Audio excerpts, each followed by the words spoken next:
Hello, my name is Dayan Siebra, and this video today is specifically for you who like tea, who like to drink tea, who don't like artificial medicine so much, so you prefer to drink tea, or you like grandma's or auntie's recipe. I want to tell you now that this video that we're going to do here is a video that will give you a lot of content, not just about hibiscus tea, but about some things related to teas in general, okay? Teas can be incredibly beneficial, particularly during the chilly season in regions such as the south and southeast of Brazil, Europe, and the coldest areas of the United States. Tea provides warmth and a calming effect, which can be highly soothing. By understanding the functions of different types of tea, the experience becomes truly wonderful. However, it is also possible to misjudge the effects of tea and experience negative consequences if one believes it has no impact at all. I know that there are a lot of medical colleagues who think that tea is just a thing, it's a bedtime story. I know that there are a lot of guys who say tea is just a placebo. It's not. You should know that there are people who die from tea poisoning. There are people who get complicated and have fatal symptoms from tea.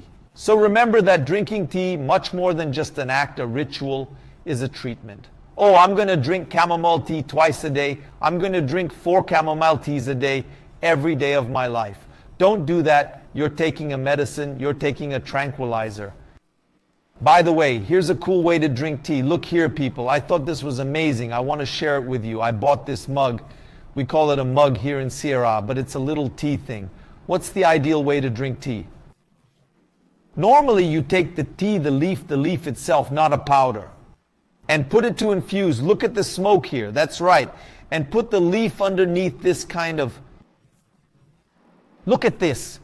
You have a little glass with water. I put a glass with water. This is chamomile tea. Chamomile is down there.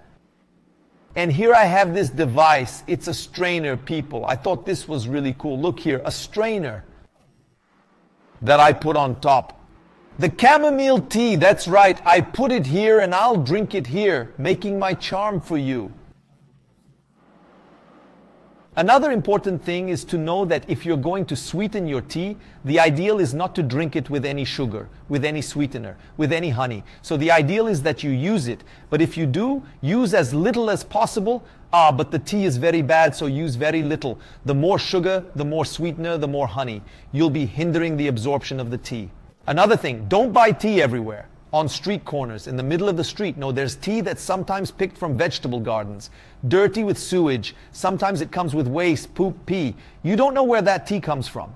If you are interested in buying tea, the most reliable option would be to get the tea capsules made either at a trusted pharmacy or by a doctor with whom you have confidence. So a lot of people ask me, Dayan, is it better to drink the tea or take the capsules? It depends on the compounding pharmacy. Is it reliable? Is it more reliable than the local tea shop? I particularly like to buy leaves. Look here. This one, for example, is hibiscus. Look, here are my green tea leaves.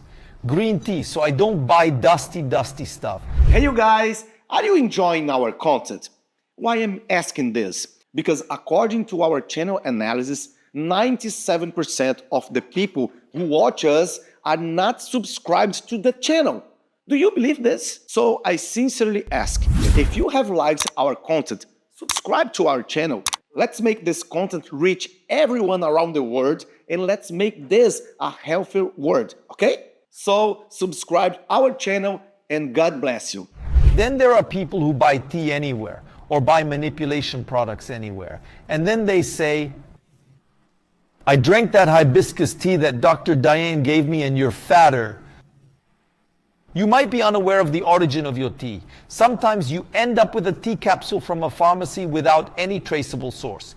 Consequently, you can't determine if it is yielding the desired effects. In order not to memorize the dose of each tea, the ideal is to prepare your tea during the day. For a whole day, 1 liter of water for 2 tablespoons of the product, 2 tablespoons of the herb. Okay? You can use just 1 tea. You can use 2 spoons, for example, of hibiscus or green tea. Okay? Or you could mix hibiscus with green tea, 2 types of tea, but not more than 2. Remember that there are teas that are fragile, that anything can break. So a hibiscus tea like this one is a little flower. You can't boil it. You have to have a glass like this to put the hibiscus in and pour hot water over it, because otherwise you'll lose some of the tea's properties. Another thing is to always store tea in a glass bottle, because sometimes you store tea in a plastic bottle in the fridge for too long and end up having problems with the absorption of chemicals. And now let's talk about some teas that boost immunity, especially in winter. In winter, people get flu a lot and need teas to keep warm. The first of these is guaco tea. Guaco tea improves rheumatic pain. Those women who have knee pain, arthrosis, arthritis, rheumatoid, so because it is anti-inflammatory as well as being a spectorant, that is, that person who is full of phlegm in winter, guaco tea is great. Ginger tea,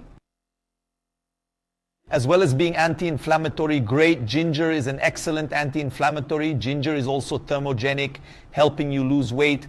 And ginger, for those who don't know, is also an antifungal tea. So many people report that they get better from fungal infections, mycosis, after using ginger tea, especially candidiasis and vaginal infections. Acacia tea. This is the main tea for colds and sputum, especially for clearing the lungs after pneumonia. Now, if you have problems with digestion and bad breath, that famous jaguar breath, you might be able to talk to someone like this saying, "Hey man, are you coming over today?" Oh my God. If you happen to be that individual, it is advised to incorporate 2 different teas into your routine, specifically mint tea. Mint tea is used for all problems in the gastrointestinal tract, from the mouth to the anus. Mint tea improves esophagitis, gastritis, pangastritis, improves heartburn, stuck bowels, improves gas. In other words, that bloated belly that you get and you're letting off steam everywhere. Great for those who get stuffed up, i.e., you're the person who had that meal. So both mint tea and buldo tea are highly beneficial for this specific situation and offer great relief and support. But what people really like is to know about slimming teas, that dry belly, and the first of these is matcha tea. Matcha tea contains a plethora of flavonoids, surpassing even green tea. It reigns as the champion in comparison. In addition, we have hibiscus tea, which you enjoyed immensely, and horsetail, a tea known for its slimming properties. These teas, hibiscus and horsetail, are very good and are very useful for slimming and cellulite. People think that cellulite is just a machine, a laser. But no, tea is also useful. It also helps to reduce cellulite, because if you reduce accumulated liquid, you reduce that cellulite hole. Cellulite is also nothing more than a hole filled with water. So the more water you retain, the more cellulite increases. You know that. Now, when I talk about hibiscus tea, many women might say, "Oh, Dayan, but hibiscus tea makes me gassy." I'll tell you this now. Drink mint tea, then you'll mix the teas, mint tea with hibiscus, then you'll lose weight, you'll get rid of fluid retention, and you won't let out so much gas, you won't inflate like a balloon. Now hibiscus, its power. Hibiscus ranks first as a slimming tea, helping with fluid retention, hepatic steatosis. It's anti-inflammatory, antioxidant, therefore also anti-aging. And it's always good to use the flower in hibiscus tea. It's better to use the flower than the powder, the artificial sachet. Remember that hibiscus is also contraindicated. It has many contraindications, but mainly for pregnant women and women who are breastfeeding. It is a diuretic, so be careful not to drink too much water, because you can become exfoliated from urinating so much, lose sodium, lose potassium, so drink water too. Many people switch from water to tea to lose weight. Don't do that, for God's sake. Don't do that. How to take hibiscus tea? Hibiscus tea is usually taken 1 hour before 2 meals a day, but not after 6 in the evening, otherwise it can cause insomnia. Take it all your life? Never. No tea should be drunk all your life. Blackberry tea.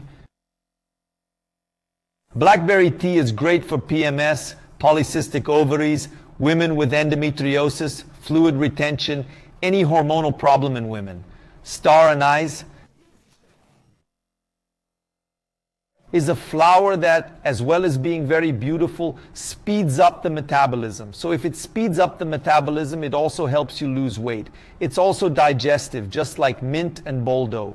As with hibiscus, you won't boil it, you'll just infuse it. And star anise can also be added to your flavored water. Now, if you like this video, give it a like, comment on which of these teas you use, which of these teas you already know. Share this video with all the people you know who have these problems to stop taking medication and start drinking tea. But remember, even if it's tea, you need to talk to your doctor. And before you finish this video, give it a like and subscribe to our channel. Live healthy, live with passion, hugs and kisses on the heart.